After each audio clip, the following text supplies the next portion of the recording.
Welcome back, dear viewers. As we said earlier that we are going to talk about entrepreneurs and what does it take you to be an entrepreneur, and the importance of studying the market and making the necessary feasibility studies before starting a new business. And to shed more light on this issue, we are joined here in the studio with Mr.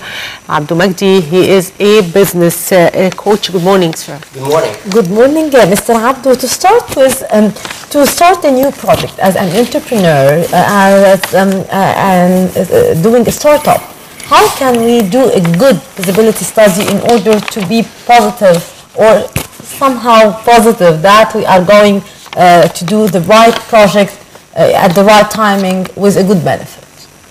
Yeah, that's an excellent question, and I think that's basically how people should start the way into starting their own business. I think with the current economic climate and the increase in prices, it's an interesting opportunity for people to look at other opportunities to increase their income, and also for existing businesses to look at sourcing other investments to scale their businesses. So I think the first point that an entrepreneur or someone who wants to start a business should worry about is understanding why they are doing that and what they are looking from the venture itself. There are different types of businesses, and there are different mindsets that the entrepreneur should have while venturing into this type of business. For example, there's a lifestyle business, someone who's just looking to start a venture that's based on their own time and their own talent, and basically they want to increase their income through either building things themselves or offering their time as a consultant, etc. So this is more of a lifestyle business that depends on the individual and their own talent, and there is a way to think and plan for this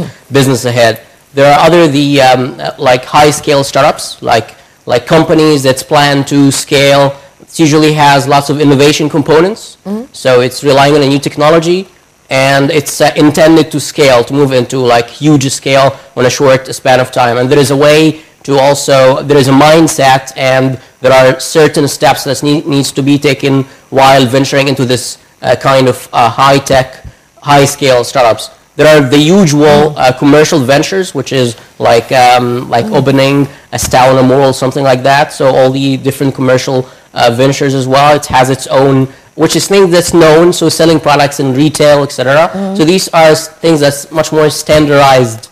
So it's, what's out there. There are dozens of other people who are doing it some other way. So there are other ways to look at this as well. And there is the usual family businesses, so companies that's based on a profession or a specific industry that the family had been in for a long period of time. So I think for the individual entrepreneur to first understand which category they belong to, and accordingly to look for advice according to the category that they belong to, because it's going to be slightly a different journey for each different profile. So in your opinion, do you think that entrepreneurship is one of the main solutions for developing Egypt and the Egyptian economy? 100%. I think what we're witnessing here is that when you free a currency, it becomes about the competitiveness of the production in this company, in this country. And for us, if we want to compete globally, we have to produce something. And the way to produce that is the private sector and the huge youth population that we have, and the financial capital that we have within the company for this to be matched. So those who has ideas, they get the capital and they build productive entities that mostly would focus on export, because that's where the opportunity is. So as you increase the production through new businesses with innovative ideas, that's a way forward for the economy. And this could be done very quickly, which I think that's why there's lots of initiatives happening around entrepreneurship and encouraging people to start their own businesses, because that's actually possibly a very fast and also somehow guaranteed way to recover the economy quickly, because you're producing something, you're offering this thing globally, and that's how you get the foreign currency and recover your economy. So yes, definitely starting new businesses, especially focusing on in the regional and global marketplace, is a way for recovery for the Egyptian economy. Mr. Abdul, as well as you have just mentioned about the importance of doing a good feasibility study in order to have a successful project. What about the availability of the funding for the person who is considering to do a project? How can we do the proper study in order to know the exact amount of money that he would require and what he will get in return and how he will break even, how he will and when he will start to make profits, for example? Does the feasibility study include all that? Yes, definitely. The feasibility study is basically a study that tells investors or those who will potentially invest in the company before actually telling the entrepreneur themselves that this project is financially feasible, like financially and from other perspectives. So this is a document to convince investors that I'm worthy of having capital to grow the business. Yep. So the way to go about building a feasibility study is first to get the idea of which industry I'm at right now, which industry that I'm looking after, what is the products and services that I'm trying to solve. So first mention the problem. So stating what is the current problem or pain that your company is trying to solve, and then present the products and services that the company is offering and how these like product and services are solving this pain. So pain, and then that's my solution, and then how I'm going to reach the market. What are my vehicles for marketing these products and services into the markets that I think it needs. It's always good to mention the profiles of the customers. What does the ideal customer look like? So segmenting the potential markets and getting slightly in details when it comes to marketing and the target audience is also very recommended for visibility studies.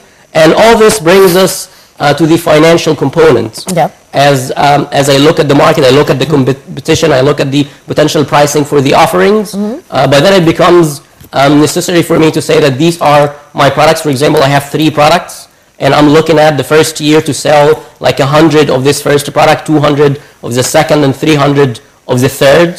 So if I mention that I know the price for each product, I can project how much money I'm going to be making during the first year. So if I stated like that, I would look around the size of the market of how much I'm going to be making, and also I understand the process that I will have to go through in order to build these products. So I can look at the cost of developing the product or the service. I can look at the cost of my human resources, the people that I have to bring to the business to work with me. So I can calculate that, the cost for the products or service, the cost of administration and marketing and all other variables, and then I look at the bottom line, how much money, how much taxes I'm going to pay, and how much profits I'm going to be making by the end of the day. And if I'm able to project that properly in terms of my potential sources of revenue and the expenses that I'm going to have to pay to operate the business, and project that, for example, into a 5-year period, and by then the investor do have some financial instruments to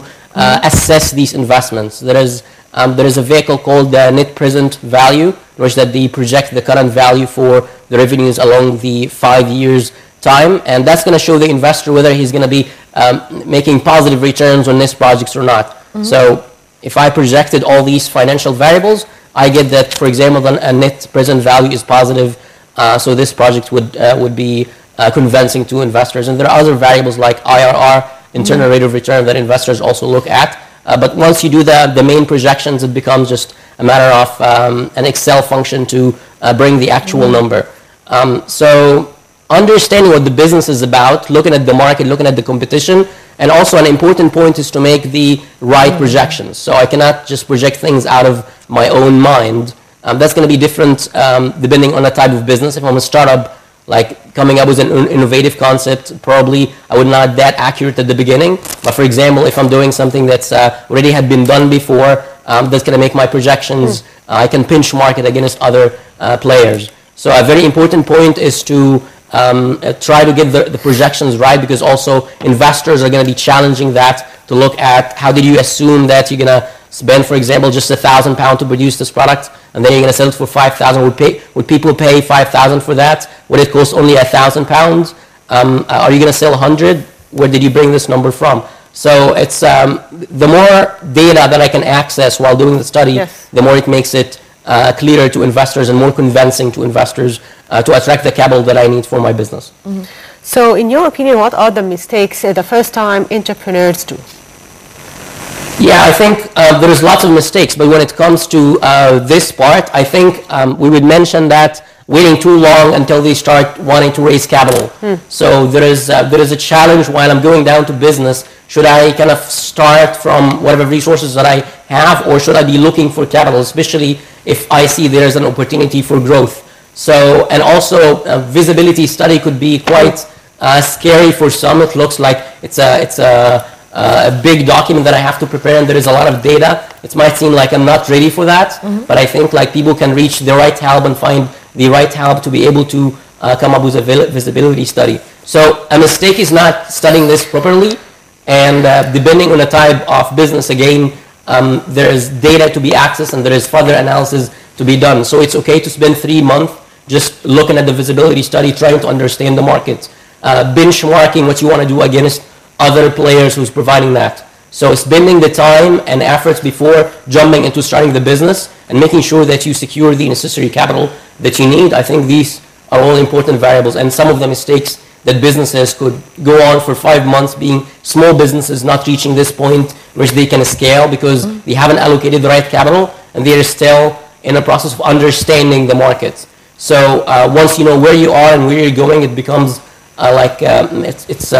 it's much more, it's less time consuming for you to move from point A to point B while understanding that, for example, I'm testing the market to get these variables, and once I arrive at this point, I can convince investors. Because one of the things that you can find out with a new business idea, that it's not the right time for you to attract capital.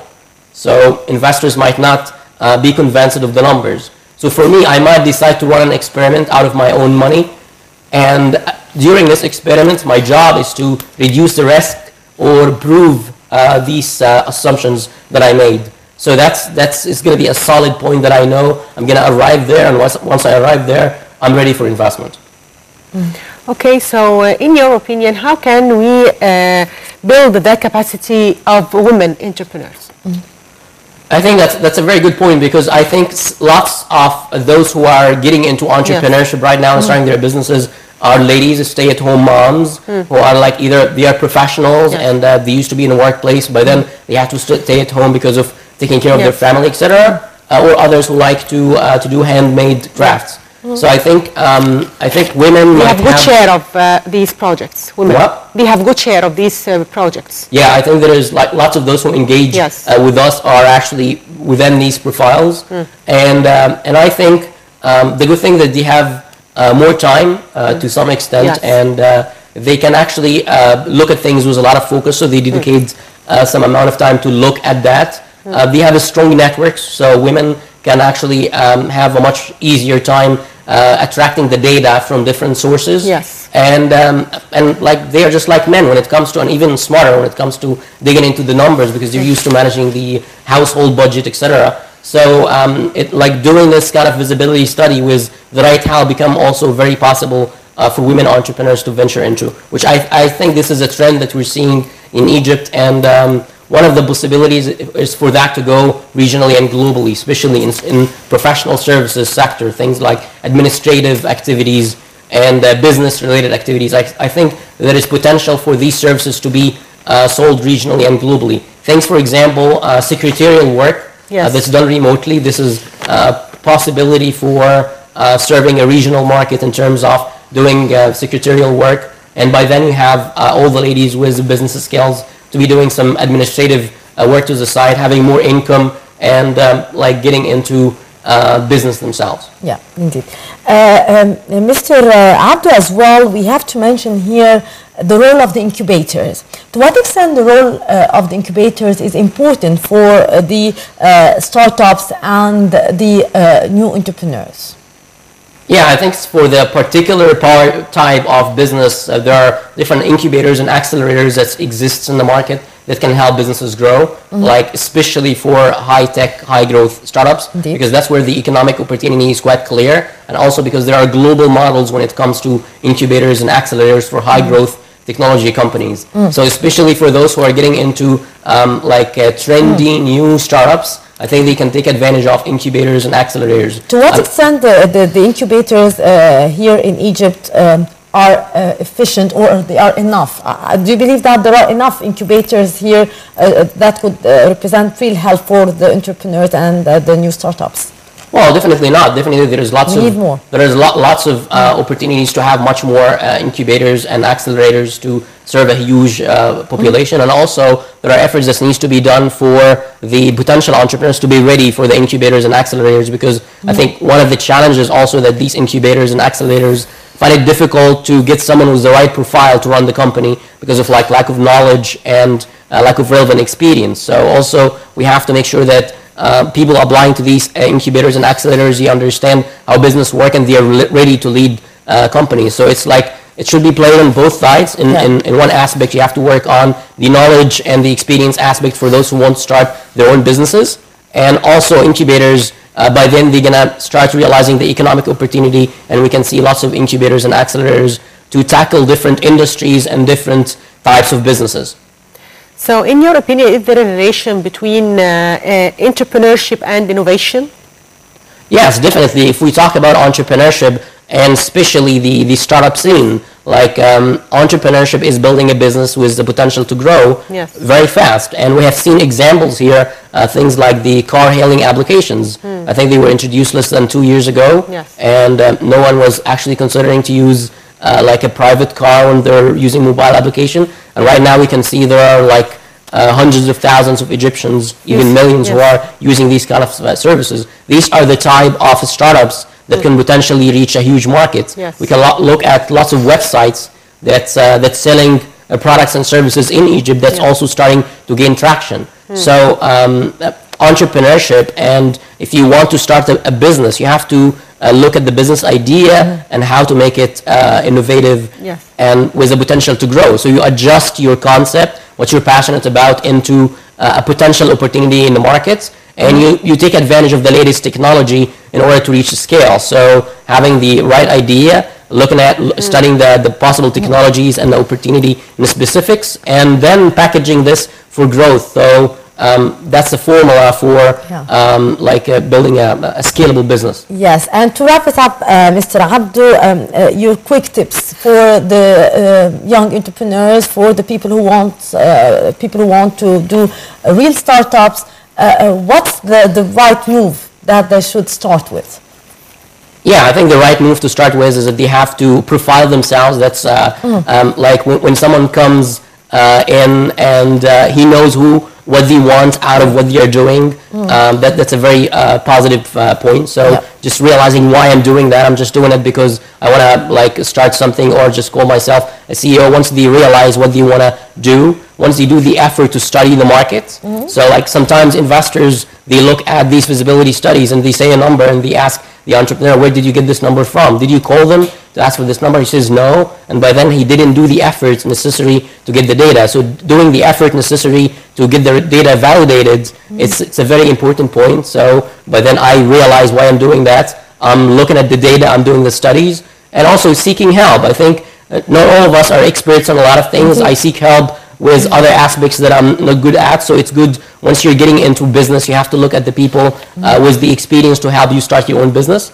So like realizing that and looking at the market properly and knowing when to look at the attracting capital to your business and looking at the global and marketplace. I think these are like the formula for a successful business in Egypt, to attract foreign currency and to be able to scale the business hopefully quickly. Okay, Mr. Abdou Magdi, business coach, thank you for being with us today. Thank you. Thank you very much, Mr. Abdou. It's always a pleasure to have you with us. Thank you very much. And now, dear viewers, this was our last thing for today, and we hope you see today with the new crew. And I'd like to thank my colleague Mahesti. Thank you, Mahesti. Thank you very much, Shireen. And thank you very much, our viewers. Tomorrow with another crew, new episode with The Breakfast Show. So stay tuned.